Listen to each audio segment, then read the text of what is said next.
எல்லோருக்கும் எல்லாம் கிடைக்கட்டும். இப்போ நம்ம ஒரு சார்ட் போட்டிருக்கோம். இந்த பாருங்க, தசாபுத்தி பலன்களில் பார்த்த உடனே நம்ம எப்படி சார் ஒரு பலன் எடுக்கிறது அப்படின்னா, எப்பயுமே தசாநாதன் ஒரு லக்னத்திற்கு எந்த பாவத்தில் இருக்காரோ அதுதான் அவர்களை முதன்மையாக செயல்படுத்தக்கூடிய பாவகம். ஓகேங்களா? இப்போ இந்த ஒரு மிதுன லக்ன ஜாதகத்தில் போட்டிருக்கேன். லக்னம் வந்து பார்த்தீங்க அப்படின்னா மிதுனம், லக்னப்புள்ளிய திருவாதிரை ராகு. அப்போ லக்னாதிபதி சாரம் வந்து பார்த்தீங்கன்னா ராகு 3ஆம் இடத்துல இருக்கார். ஸோ 3ஆம் இடம் இருக்கக்கூடிய ராகு கண்டிப்பாக அவருக்கு மிகப்பெரிய ஒரு முயற்சியை கொடுக்கக்கூடிய நபர் தான். ஓகேங்களா? இங்கே 3ஆம் அதிபதி நீச அமைப்பில் இருக்கார்.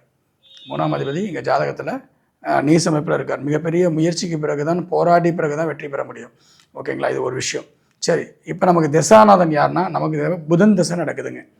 புதன் தசை அப்படிங்கும்போது ஜாதக ரீதியாக லக்னாதிபதி 4ஆம் அதிபதியாக வரக்கூடிய அமைப்பு. அவர் 6ஆம் இடத்துல இருந்து நடத்துகிறார். ஓகேங்களா? அவர் வாங்கிய சாரம் பாருங்க, சனியோடைய சாரம்.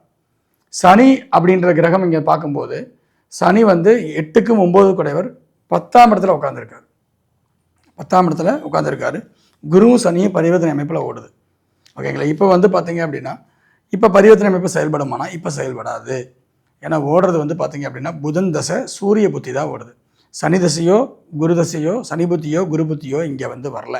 ஸோ அதனால் பரிவர்த்தனை யோகம் இப்போ இருக்க தேவையில்லை.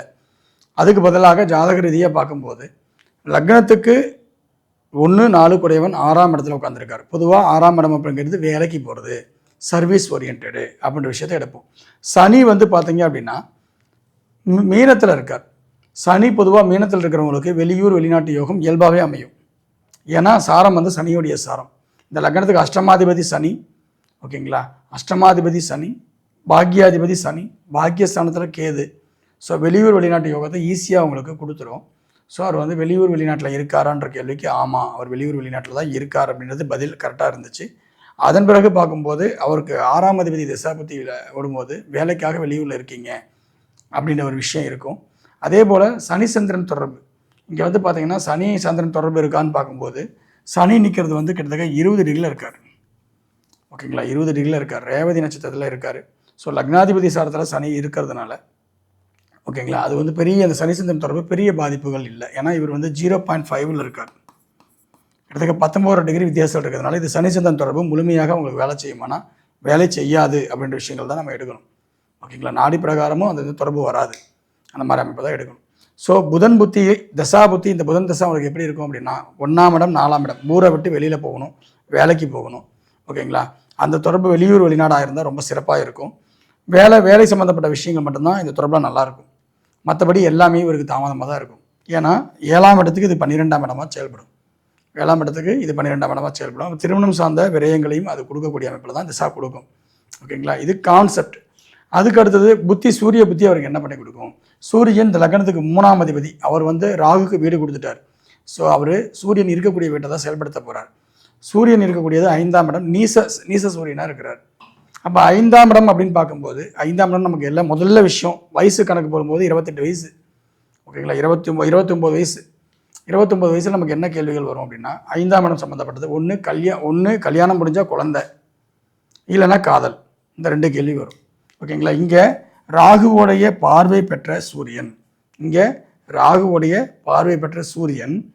ஓகேங்களா? இந்த தொடர்புகள் இருக்குது. இந்த தொடர்புகள் வரும்போது 5ஆம் இடத்துல கண்டிப்பாக காதல் சார்ந்த ஒரு விஷயத்தை கண்டிப்பாக அவருக்கு கொடுத்துரும். அப்போ 29 வயசில் அவருக்கு காதல் சார்ந்த விஷயங்கள் இருக்குது அப்படின்னா இருக்குது. ஆமாம் இருக்குது. அது நடக்குமான்றது அடுத்த கேள்வி. 5ஆம் அதிபதி 7ல், 5ஆம் அதிபதி 7ஆம் இடத்துல. பொதுவாக ஆண் ஜாதகத்தில் 7ஆம் இடத்துல செவ்வாய் சுக்கிரன் தொடர்பு இருந்தால், வெறும் சுக்கிரன் தொடர்பு இருந்தால் காரக பவனாஸ்தின்னு சொல்லுவோம். ஓகேங்களா? இது 2மே இருக்கிறது மூல நட்சத்திரத்தில் அமைஞ்சிருக்கு. அப்போ இந்த ஜாதக ரீதியாக பார்க்கும்போது அது கேது வந்து 9ல். ஸோ கண்டிப்பாக திருமணம் வந்து பார்த்தீங்க அப்படின்னா ஒரு பாதிக்கப்பட்ட ஒரு பெண் திருமணத்துக்கான வரதுக்கான வாய்ப்புகள் இருக்குது அப்படின்ற விஷயங்கள் ஜாதகத்தை நம்ம உணர்கிறோம். அப்போ காதல் திருமணமாக இருக்குன்ற விஷயத்தை நம்ம பதிவு பண்ணுறோம். ஓகேங்களா? கண்டிப்பாக இருக்கா, கண்டிப்பாக நடக்கும், அதுக்கான வாய்ப்புகள் இருக்குது அப்படின்ற விஷயங்களை ஜாதக ரீதியாக நம்ம எடுக்கிறோம். ஓகேங்களா? ஒரு ஜாதகத்தில் இது பார்த்த உடனே நம்ம எப்படி சார் எடுக்கிறது அப்படின்னா சிம்பிள் லாஜிக் தான். தசாநாதன் யார், புத்திநாதன் யார், அவங்க எங்கே இருக்காங்க, இதை வச்சு பல கோணங்களில் பலன் எடுக்கலாம், பல பாவங்களுக்கு பலன் எடுக்கலாம், ஒவ்வொரு அதிபதிகளுக்கு எடுக்கலாம், ஒவ்வொரு அப்பாவுக்கு எடுக்கலாம், அம்மாவுக்கு எடுக்கலாம், அண்ணனுக்கு எடுக்கலாம், தம்பிக்கு எடுக்கலாம், குழந்தைகளுக்கு எடுக்கலாம், எல்லாத்துக்கும் எடுக்கலாம். அவங்களுக்கு எந்த மாதிரி பிரச்சனைகள் வரும் எல்லாத்தையும் சொல்ல முடியும், ஒரு திசாபத்தியில் சொல்ல முடியும். ஓகேங்களா? அந்த மாதிரி எல்லாத்துக்கும் எடுக்கலாம். ஆனால் எப்படி எடுக்குதுன்றதுக்காக ஒரு சின்ன விளக்கம் தான் இந்த ரூல். அப்போ இந்த காலகட்டத்தில் இதுதான் நடக்கும். சரி இவருக்கு எப்போ திருமணம் நடக்கும்ன்ற கேள்வி நீங்கள் பார்க்கும்போது நம்ம பார்த்தோன்னே தெரிஞ்சுக்கலாம். சூரிய புத்தி இப்போ நடக்குது. சூரிய புத்தி இப்போ நடக்குது. அடுத்து வரக்கூடியது சந்திரன் புத்தி. சந்திரன் வந்து பார்த்தீங்கன்னா குருவோடைய சாரம், 7ஆம் அதிபதியுடைய சாரம் வந்திருக்கு. அப்போ கண்டிப்பாக இவருக்கு சந்திரதசை முடியறதுக்குள்ள, அப்படி செவ்வாய் தொடர்பு இருக்கா, செவ்வாய் மூல நட்சத்திரம் இருக்கிறாரு.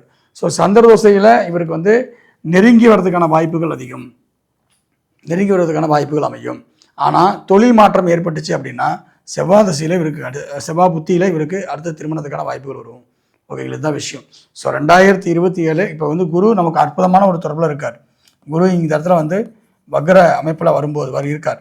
ஓகேங்களா, அந்த அமைப்பில் வரும்போது அழகாக இவருக்கு ஒரு தொடர்பை ஏற்படுத்தி கொடுக்கும். ஆனால் இப்போ வந்து அதுக்கான காலம் இருக்குது, ஆனால் இல்லை. ஏன்னா கேது அங்கே மேலே போயிட்டுருக்கு. ஸோ இப்போ அதுக்கான காலம் கிடையாது. ஸோ அடுத்தது வந்து பார்த்தீங்க அப்படின்னா என்னுடைய கணக்கு வந்து பார்த்தீங்கன்னா குரு கன்னிக்கு வரக்கூடிய காலம், குரு கன்னிக்கு வரக்கூடிய காலம், குரு வக்ரமாகக்கூடிய காலத்தில் கண்டிப்பாக செவ்வாய் சுக்கிரன் தொடர்பு, சனி தொடர்பு வரும். அந்த காலத்தில் இவருக்கு திருமணம் நடக்குன்ற விஷயங்களை வந்து நம்ம வந்து பதிவு பண்ணியிருக்கோம். இது வந்து ஜாதக ரீதியாக திசாபுத்தியை பார்த்துட்டு அதுக்கப்புறம் வந்து சில கணக்கீடுகள் செஞ்சு நம்ம வந்து எப்போ திருமணம் ஆகும் அப்படின்ற விஷயங்களை சொல்லக்கூடிய விஷயங்கள் தான். இந்த மாதிரி நிறைய ஆய்வுகள் வந்து தொடர்ந்து நம்ம என்ன பண்ண போகிறோம்னா இந்த திசாபுத்தி வகுப்பில் வந்து நம்ம பார்க்க போகிறோம். ஓகேங்களா, பார்த்தவொடனே இந்த பலன்கள் இந்த வருஷத்தில் இப்படி தான் நடக்க போகுது, இந்த புதன் தசை உனக்கு இது தான் கொடுக்கும், இந்த சூரிய புத்தி உனக்கு இது தான் கொடுக்கும், இந்த சந்திர புத்தி உனக்கு இது தான் கொடுக்குன்ற மாதிரி ஒவ்வொரு புத்திகளுக்கும் தனிப்பட்ட முறையில் நம்ம பலன் சொல்ல போகிறோம். அதுதான் வரக்கூடிய சனிக்கிழமை எனக்கு ஒரு வகுப்பாக நம்ம கொடுக்க இருக்கிறோம். வாய்ப்பு இருக்கிறவங்க அனைவரும் இந்த வகுப்பில் கலந்து கொண்டு பயன்பெறுமாறு அன்புடன் கேட்டுக்கொள்கிறேன். எல்லோருக்கும் எல்லாம் கிடைக்கட்டும். நன்றி.